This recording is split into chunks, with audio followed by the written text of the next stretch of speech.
A mountain looms over me with a feeling I cannot explain.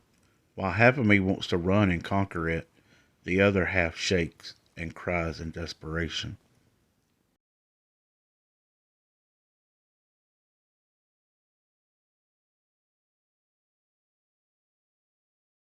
Time loop stories were always one of my favorites. Endless repetition, learning the tips and tricks, the question of how long does someone have to be in a loop before their mind cracks, before they crumble into desperation and start doing things they would normally never do. I always thought if I were in a loop, I would finally have the chance to gain some confidence. I could learn how to take the day as it is given and take control in a way that I've never been able to. Imagine a whole day to go through every option, every combination, every fantasy that has ever plagued your mind. Fuck. I used to feel panic and desperation. Now I only feel anger. This isn't the loop I envisioned or deserved. 1 second, the sky is gray and it starts to rain. 2 seconds, Kyle looks up as the rain soaks us and says, "We better hurry home." 3 seconds, I launch towards him. 4 seconds, my body hits his. 5 seconds, my nails dig into his face. And now the sky is gray and it starts to rain. My body aches. That's something I didn't expect. Each reset doesn't leave me renewed.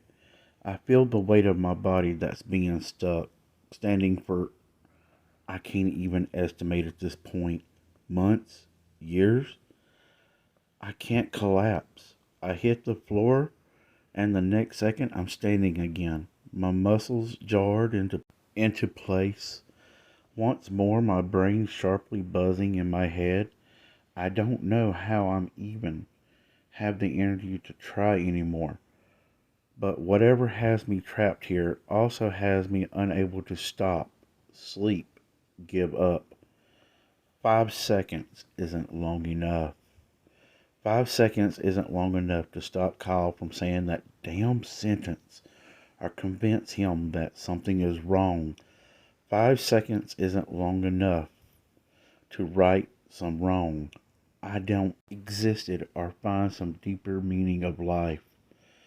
And 5 seconds is way too long to spend talking about the rain. The sky is gray and it starts to rain. This time I'm lunging with my mouth open for his throat. And like many times before, I'm at least able to silence him mid-sentence. Better get where, Kyle? I taste the blood longer this time before I reset. And now the sky is gray and starts to rain.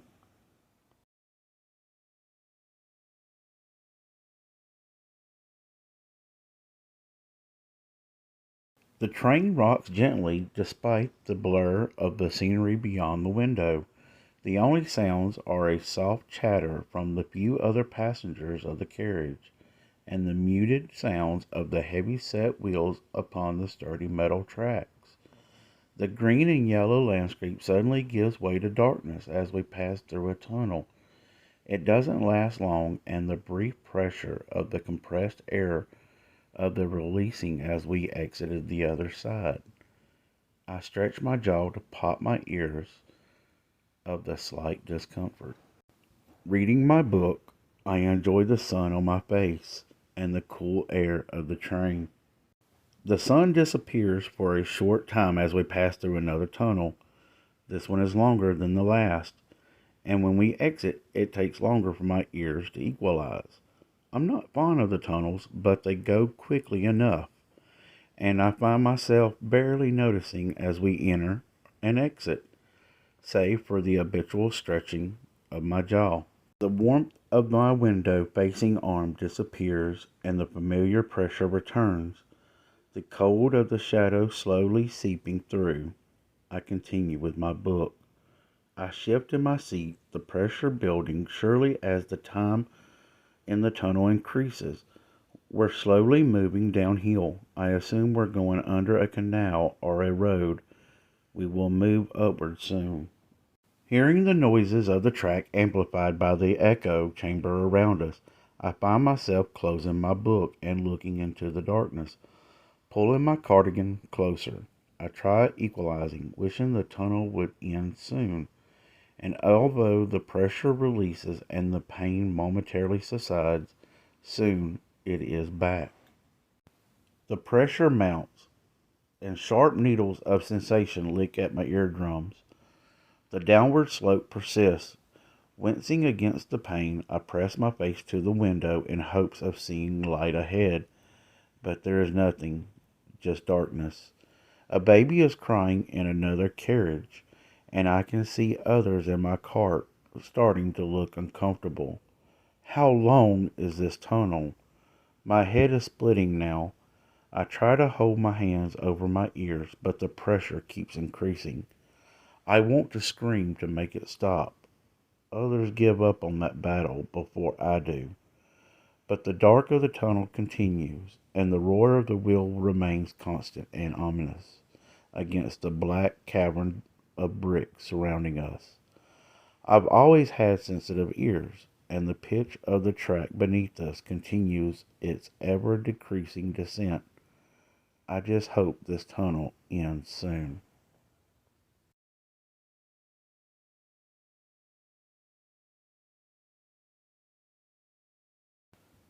Dozens of them, everywhere you went, inescapable. At first, nobody cared too much.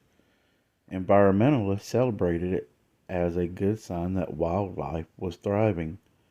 Then dozens became hundreds. Did you know that geese have teeth on their tongue? Did you know that larger eagles are strong enough to carry an antelope? Did you know that pelicans swallow their prey whole? Cue the shitstorm, literally. Bird shit became inevitability. People carried umbrellas. Property was damaged. Insurance claims were squabbled over. The National Guard made plans to shoot them down. The environmentalists protested. If you ask me, the Bob Marley wannabe hippies look no more ridiculous singing Kumbaya in front of a tank than the G.I. Joes looked firing them into the air. The casualties were insane all over the world. Neighborhoods turned to each other, desperate people looking for someone to blame, fighting each other for no reason.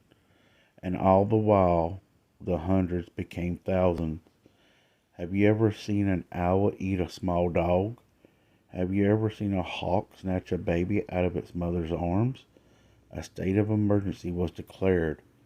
Shelter in place orders. There was nothing to do but listen to the deafening sounds of the birds, calling, screeching, hissing. They don't need to fly to be dangerous. Have you ever seen a razor sharp beak snap limbs like candy canes? Have you ever watched talons rip through flesh? As they run out of the prey, they come for us at last. Have you ever heard the sounds of 100 birds pecking on your doors and windows? Have you ever watched the glass shatter, the wood splinter, the thick clouds of avian rage pouring into your house? Centuries of human ingenuity, of building and conquering, of artistry and beauty gone. We always assumed we were just so damn smart. We let our guard down. We took every day at the top of the food chain for granted, and we destroyed their home in the process. All the while they watched and waited. When you look into their eyes, I swear you can see them taunting you. We did half their job for them. We killed each other for them. We divided, separated, and isolated, just waiting for the day they become hungry enough to eat the last of us survivors.